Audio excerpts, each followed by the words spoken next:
Hey, what's up, what's up? Welcome back to the channel. Thanks for tuning in. Vagabond Pat here.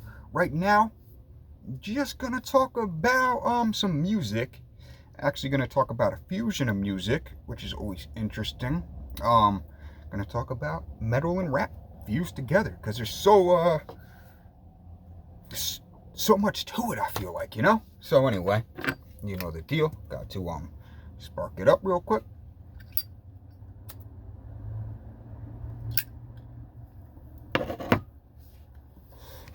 Some OG Kush from Gaslight. Check them out. If you could get some bud from Gaslight, definitely worth it. But anyway, this is about the music. I will upload a review on this soon, though, so go check it out. But anyway, rap metal. I've been listening to this one guy who kind of inspired it lately because he does it so well. Blends it so perfectly. But we'll get back to who that is later. If you want to find out who I think the perfect blend of rap and metal is, just stay tuned, okay? Talk about like the first instances of it probably might be like, this is more like rap and rock. Would be like what is it, Aerosmith and Run DMC, I believe, did something back in the day to make all you old heads feel old. Back in the day. Also you had, which was along the heavier side of it, was Anthrax and Public Enemy with Bring the Noise. I'm sorry, I just probably killed it. But anyway, yeah, if you haven't heard those, go check those two collabs out, the Aerosmith and Run DMC, and the Public Enemy and Anthrax back in like the 80s or early 90s that stuff was. So definitely interesting. That's when you start to see a fusion. Then of course, I mean, there's probably a lot more instances gathering up to like the late 90s or early 2000s with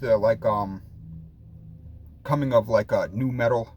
I guess like you had Body Count back then too. I don't know exactly when Body Count started. I want to say in the 90s they started. So yeah, so you had stuff like Body Count, which is fronted by no other than Ice-T, of course, which is rap metal, trap metal, known now, some trap metal artists, they're just like metal rap, I guess you would say, with songs like Cop Killer. My favorite song of theirs, though, of course, Invisible Gangsta. It's a banger right there.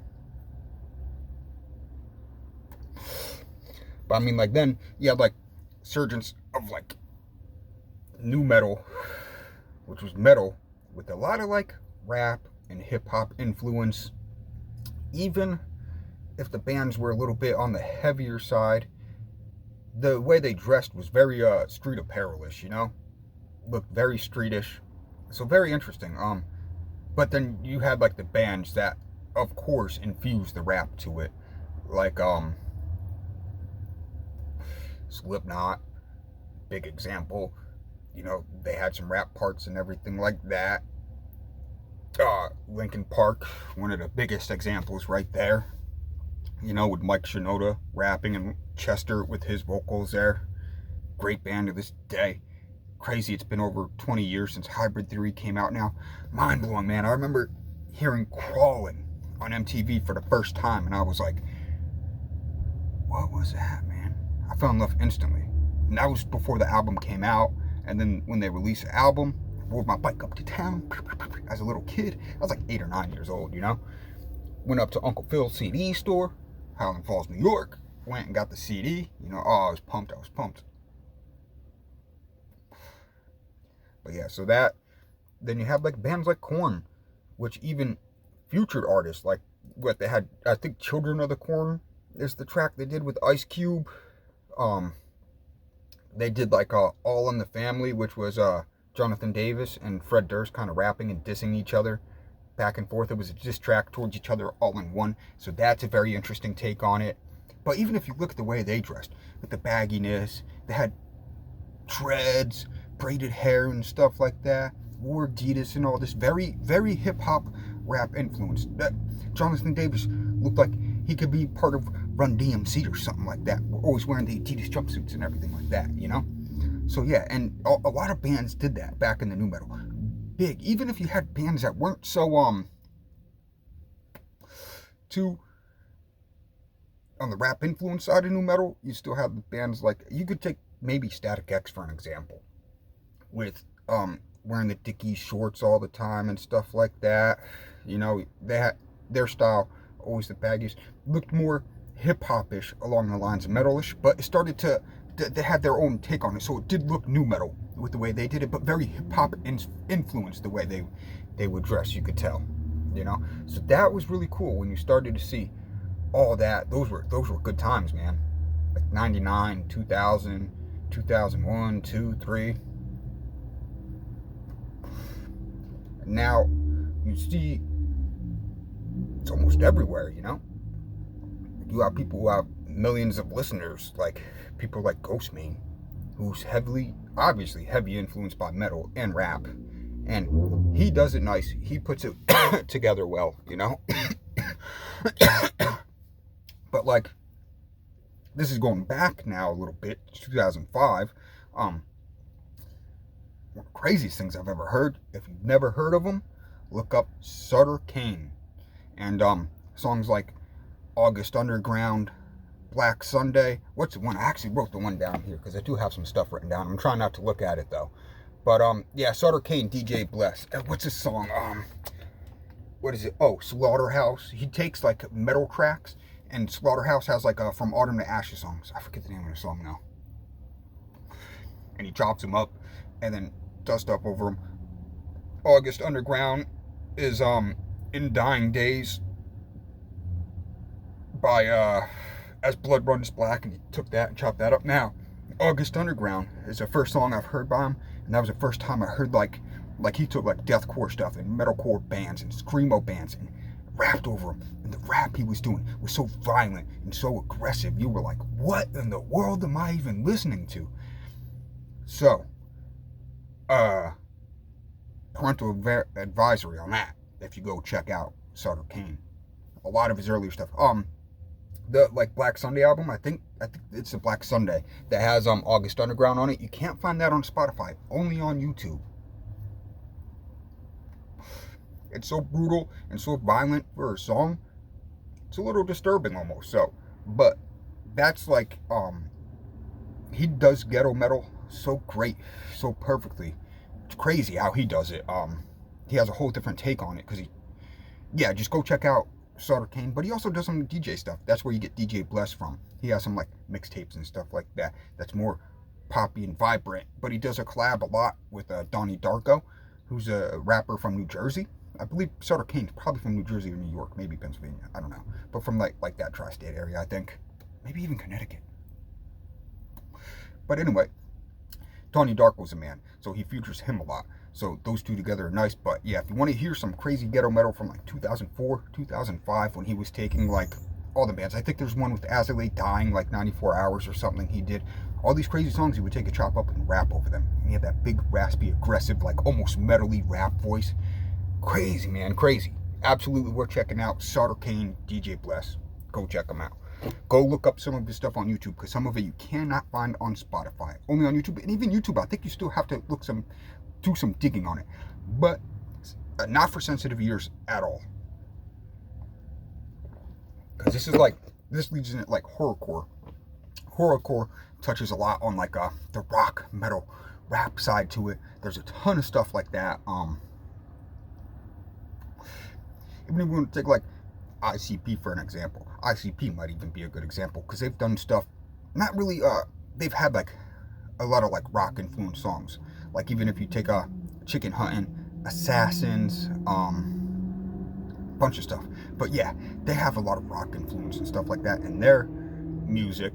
And then they even had a song, what is it, Halls of Illusion, I think, with the Slashes in it or something like that. Yeah, so, and that was back in like the 90s, you know, so they've done stuff for a while that's rock adjacent. So they touch in with the horrorcore, stuff like that. I mean, you even have like newer artists. Take for example, Lil Toe, who at first I thought was just a meme and not a real artist, but I actually love Lil Toe. I love his music, man. He's really good. But he released a song called The Plug, and it's like a hardcore song. He screams in it and everything like that. It's like really shocking. So look up Lil Toe, The Plug, and listen to his other stuff too, because MHM or MMH freestyle or whatever, Ukraine freestyle. Blood on My Timbs is a very heavy, you could tell it's like very metal influenced, rock influenced chorus and stuff like that. Very good, very aggressive. Search Me Up or something like that. Yeah, I think it's called.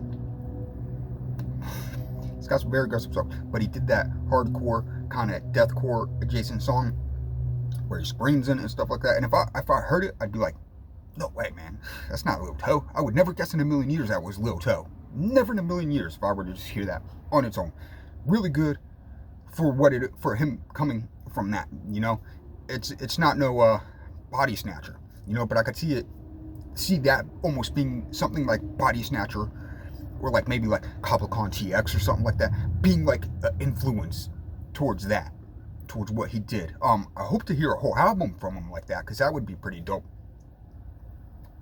But even unexpectedly, even had someone like Lil Pump do a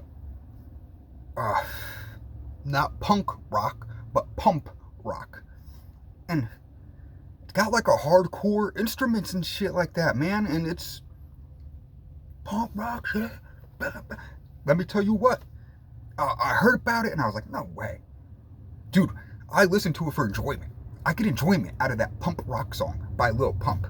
So it's crazy how metal and rap have all kind of come together in genres. You're seeing people in the mainstream rap now that openly talk about listening to metal and stuff like that, wearing metal shirts, and it's been known in the metal community that they listen to a lot of rap and stuff like that. So that's pretty much been known there. You could hear the influence and stuff like that, but now you're starting to hear more of the influence of the metal get into the hip hop, which is really cool to see and cool to hear, you know? And you're hearing a whole new wave of stuff like City Morgue. City Morgue's another perfect example. Shinner's 33, 33 Black Glass, Skatehead and stuff like that. Dog. Yeah, they're really aggressive. Even like, they're like most maybe hip hop song is like Lamborghini Getaway might be their most hip hop adjacent song. I think that was even a World Star hip hop video. I think they had a couple World Star hip hop videos, but the videos actually get taken down. If you've never heard City Morgue, go check them out. Definitely worth checking out. One of my favorite groups of all time, Silicami and So Smoola, perfect together. You know, and let me tell you, they're sick. If you've never heard of them, if you like rap, if you like metal, even if you don't like rap, you just like metal, go check them out. Definitely worth checking out. You'll probably like them, and it might get you into other stuff. They'd be a good gateway into like rap and other hip hop and stuff like that. But man, they're super cool. Their music's super good. Their style is on point. I wish I could look as cool as they do, but that'll never happen. But anyway, yeah, City Morgue is just great.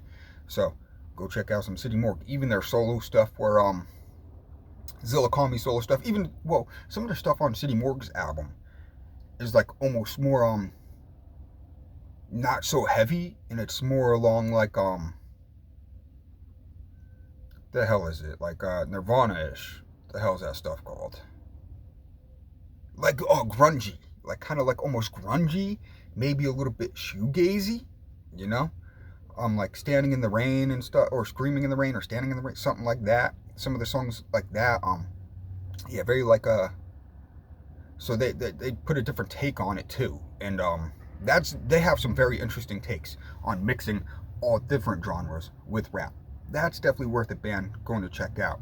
City Morgue, like I said, even their solo stuff is good. So Smoola does more like maybe like the electro-y kind of crazy beats with the rap, and then Zilla Call Me would do more of like the shoegazy, grungy, Nirvana-ish stuff like that. You know, because Zilla Call Me's the one who's like a metalhead. He's got like Corey Taylor, Henry Rollins tattooed on him, all this crazy stuff. You know, so he's more the metalhead that brings the metal, and So Smoola brings like the gangsterness, and I'm like, it's just crazy how they came together like that. Awesome music. Definitely worth going to check out City Morgue if you haven't already heard them.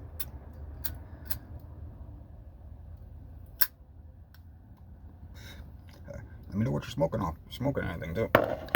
If you got any good rap metal recommendations too, let me know. Ghetto metal, trap metal, whatever you want to call it. You know, whatever it may be. You know.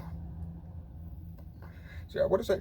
Oh, you know what? But yeah, back with new metal, you even have like people like Kid Rock, believe it or not. In like 1990, Kid Rock released a rap album. He was a rapper before he went into like the new metal, then he went into country, obviously, and stuff like that.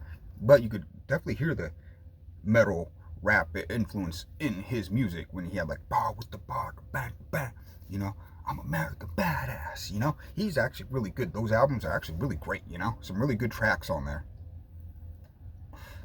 Believe it or not. Might be kind of corny and stuff like that.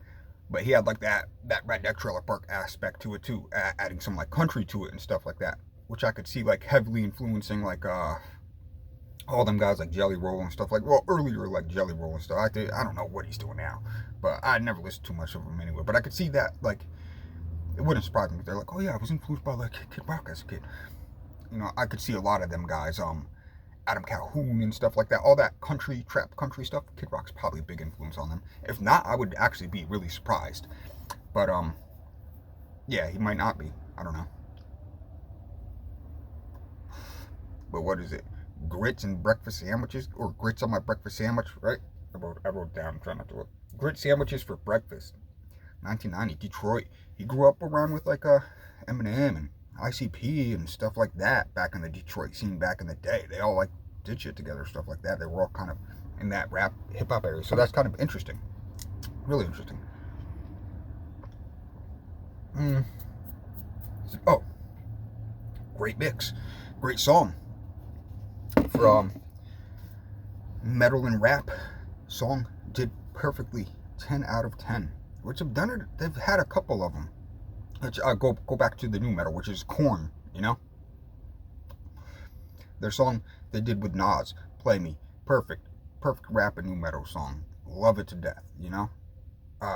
Perfectly blended there. Nas killed it, Korn killed it.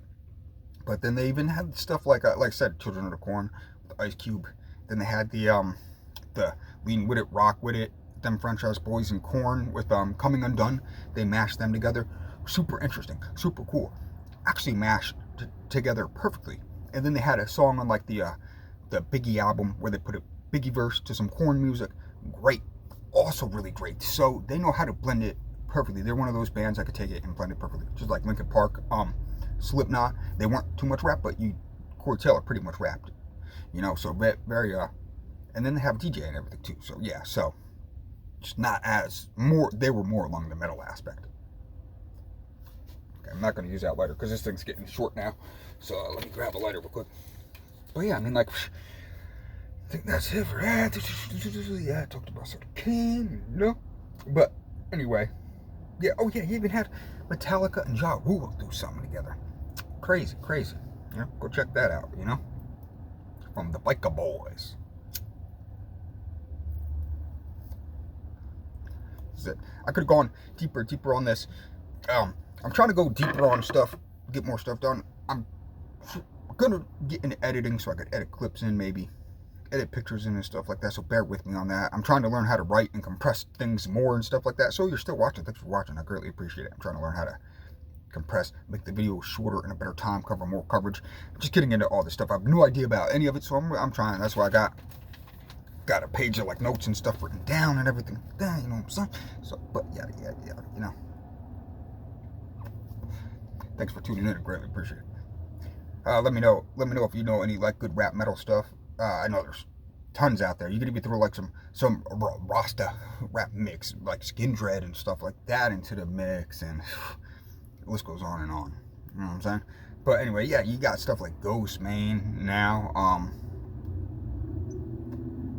There's a lot of stuff, but someone that does it perfectly, and they're not like it's not every track of theirs. They have multiple different styles, and I love it. I absolutely love it. But some of their like heavier rap songs, they throw in a mix of like heaviness that comes out like Bury Your Dead all of a sudden, and you're like, whoa, perfect mix. And his name is I Am Jake Hill, and go look him up if you hadn't heard him. He's got like 3 million monthly Spotify listeners or something like that, because he's got all different styles. Very good. But oh my god, man, even his other songs, I like it a lot, man. He's a great artist. One of my favorite artists right now. I Am Jake Hill, for sure. But yeah, like By the Sword, I Choose Violence, into the fray, they all end up going into like these breakdowns. And it's like you start screaming, like it's like Bury Your Dead almost coming on, and you're like, oh man, and he blends it so well together. What is it? 38 to the Face, Die a King, Wake Up, Nyx, Voidwalker, Shooter. There's a lot of them, So I'll say some of those again if you want to hear those ones mixed. That does perfectly. There's the list goes on though. But anyway, it's got By the Sword, I Choose Violence, Into the Fray, 38 to the Face, Die a King, Wake Up. Nyx is pretty damn heavy. Voidwalker, Shooter. Just go check out those songs by IMJ Kill, especially if you're into the rap and metal mixed. It's not really it's more on the rap base, but more on the rap side. But man, let me tell you what. But you look him up on Spotify, and his pictures like him screaming into a microphone. So it's like, damn, you would think he's like a deathcore singer or something like that. So it makes a lot of sense, man. His rapping is spectacular. Screaming vocals are spectacular. Definitely worth checking out if you already haven't listened to IMJ Kill. Yeah, so rap and metal, get them. We've been going together for years, rock and metal, and all that stuff, You could even say a big part of it, a big like influence on that whole culture. It's not among the heavy side, but that might have helped influence it some. Would be like a guy like Travis Barker, coming from like a punk rock scene and stuff like that. But still, that brought in. He's done tons of drumming for people and stuff like that. You even had like what is it? That Bad Boys for Life. That video back in the day by P. Diddy. Dave Navarro played guitar on it. Travis Barker played drums and stuff. What was that, like 2000, 2001 or something like that? Boys for Life.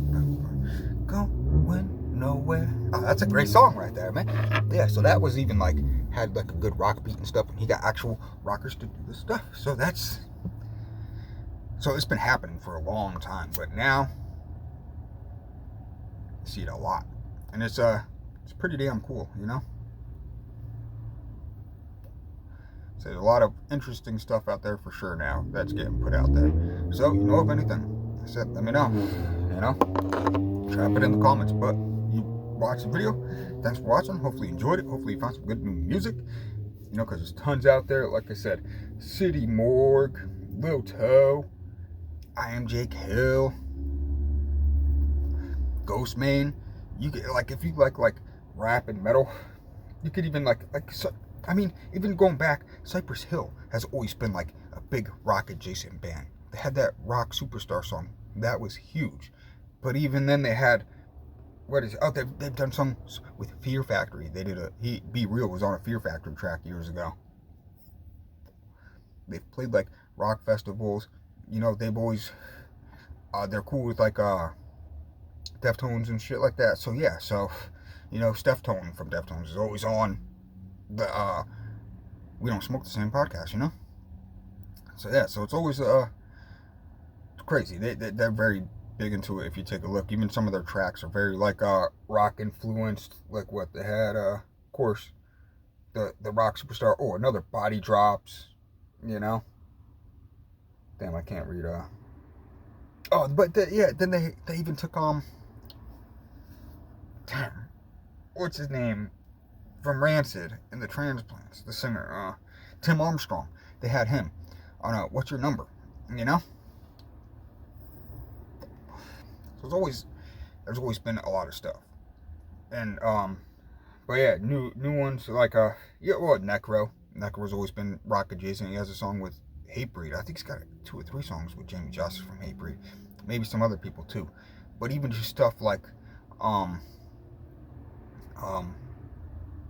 fucking Head Split. Great song, man. Great song. You're a metalhead, you would like that. I think it's the #1 song on Spotify too. So yeah, check that out by Necro. Necro is very like metal adjacent and stuff like that. So that's cool. He's one that you could get into too. That goes along the lines going back to the horrorcore and stuff like that. Suicide Boys. If you like metal, you probably like the Suicide Boys. If you don't already know them, because they're really huge. But yeah, they're like a good band. Like if you're kind of metal adjacent. You would like them, but they're more along like the lines of like 3-6 Mafia. But I feel like 3-6 Mafia could kind of fall into the line of like horrorcore, some of their stuff, especially some of their other earlier stuff, when maybe like they were the head buses, which was still big in like the rap community and stuff like that. But when they were known as like the head buses and stuff, like, because they were known as the head buses, I'm pretty sure, before they were 3-6 Mafia. But yeah, so all of that, if you go listen to some of that stuff, they've always been kind of like on the more evil, satanic side. Hence the name 3-6 Mafia, you know? So yeah, so they've always been like adjacent to like that whole side too, you know? And I think Juicy J listens to a lot of metal, if I'm not mistaken. Pretty sure DJ Ball does too. But anyway, yeah. So tons of good stuff out there. But anyway, you've been watching. Thanks for tuning in this long, especially if you're still tuning in. But anyway, stay positive, spread the good vibes, give people a chance. You know the deal. Yada yada, much love. Vagabond Pat. I'm out though. I'm really stoned from that OG Kush right there, you know? Tim in. But anyway, Vagabond Pat, I'm out. Much love. Peace.